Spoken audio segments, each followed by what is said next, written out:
کچھ لوگ سمجھتے ہیں کہ یہ بے پردگی یہ ترقی ہے، یہ ماڈرنزم ہے۔ ایسا نہیں ہے، یہ جہالت تھی۔ کعبۃ اللہ کا طواف برہنہ کیا جاتا تھا، تو برہنگی یہ جدت نہیں ہے، یہ قدامت ہے، یہ ترقی نہیں ہے، یہ جہالت ہے۔ اس سے اسلام نے نکالا ہے اور پردے کی طرف اسلام انسانیت کو لے کر کے آیا ہے۔ کان رسول اللہ صلی اللہ علیہ وآلہ وسلم اشد حیاء من اظراف خدرہا، کمواری لڑکی پردے میں لپٹی ہوئی جس طرح حیادار ہوتی ہے، حضور اس سے بھی زیادہ حیادار تھے۔ تو یہ ہمارا دین ہے، لیکن مغرب اور لادینی قوتیں جانتی ہیں کہ پردہ اسلام کا شعار ہے، اور انہوں نے پہلے اس کو کمزور اس طرح کیا، جس طرح ایک رواج کسی نے کہا، بعض بڑے بڑے چینلز کے اوپر بیٹھ کے نام نہاد مفکرین کہتے ہیں یہ عرب کلچر تھا۔ عرب کلچر تو برہنگی تھا، عرب کلچر تو برہنہ طواف کرنے کا تھا۔ گھروں پہ جھنڈے بدکار خواتین کے چھتوں کے اوپر عرب میں لگتے تھے۔ تو یہ پردے کا تصور کلچر نہیں ہے، بلکہ یہ سنت زہرا سلام اللہ علیہ۔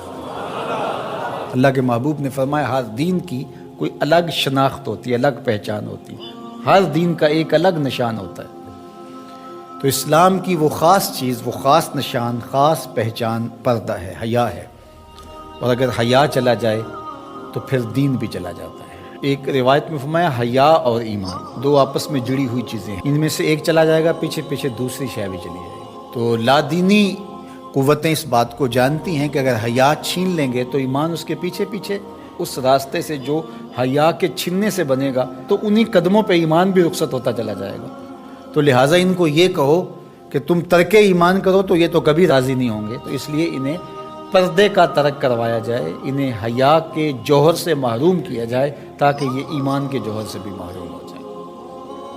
تو پھر انہوں نے کئی رنگ تراشے، کبھی کہا کہ نظر کا پردہ ہے، کبھی کہا کہ پردہ تو انسان کے دل میں ہوتا ہے۔ تو مجھے بتاؤ آج کا شخص جو شہوتوں سے لتھڑا ہوا ہے، جہاں شہوات کی گندی ہوائیں چل رہی ہیں، اس ماحول کے اندر اگر کوئی یہ بات کہے تو کتنی عجیب ہے۔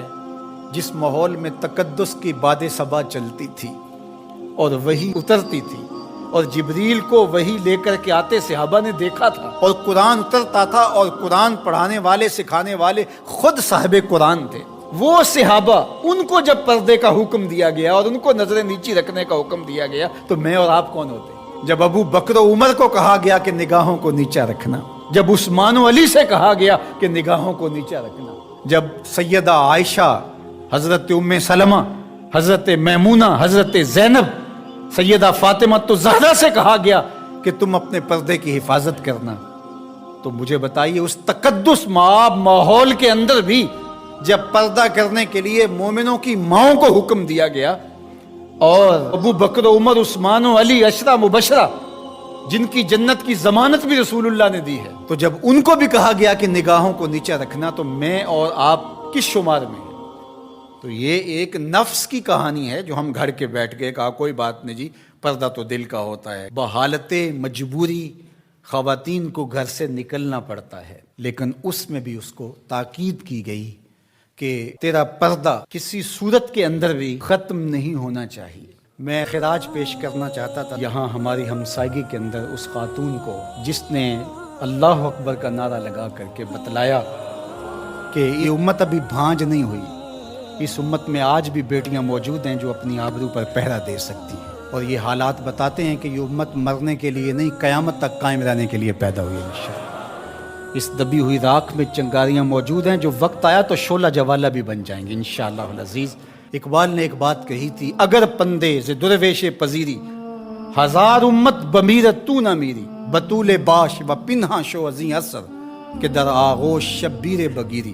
اقبال کہتا ہے اس فقیر کی ایک بات مان لیں، ساری امتیں مر جائیں گی، امت مسلمہ تجھے زوال نہیں آئے گا، اور وہ کیا؟ بطول باش، بطول بن جا اور زمانے کی نظروں سے پوشیدہ ہو جا، پھر تیری آغوش میں بھی حسین ابن علی جیسے بیٹے جنم لیا کریں گے، ان کے جانشین تیری گود میں بھی پیدا ہوں گے۔ تو اس لیے پردہ ہماری شناخت ہے۔ آج جو کہتی ہیں جناب پردہ پردہ، یہ کیا ہے؟ یہ تو کٹھ ملا کی اصطلاح ہے۔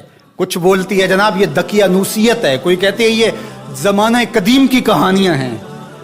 جب قبر میں اتریں گے تو اس وقت مرد کے لیے 3 چادریں، عورت کے لیے اسلام نے پھر بھی 5 چادریں رکھی ہیں. اس کا کفن بھی الگ رکھا ہے اس لیے کہ وہ پردے کی چیز ہے. تو کیا کوئی عورت کہتی ہے کہ مجھے اسکرٹ میں دفن کر دیا جائے، میں بے پردہ قبر میں جانا چاہتی ہوں؟ اس وقت تو سب کہتے تنیاں بھی باندھ دی جائیں، اس وقت محارم قریب آ جائے جو لحاظ میں اتاریں. تو اگر زندگی کے بعد بھی پردے میں لپٹ کے جانا ہے تو ساری زندگی سیدہ فاطمہ کی غلامی میں بسر کر دیے جائیں، ان کی کنیز بن کے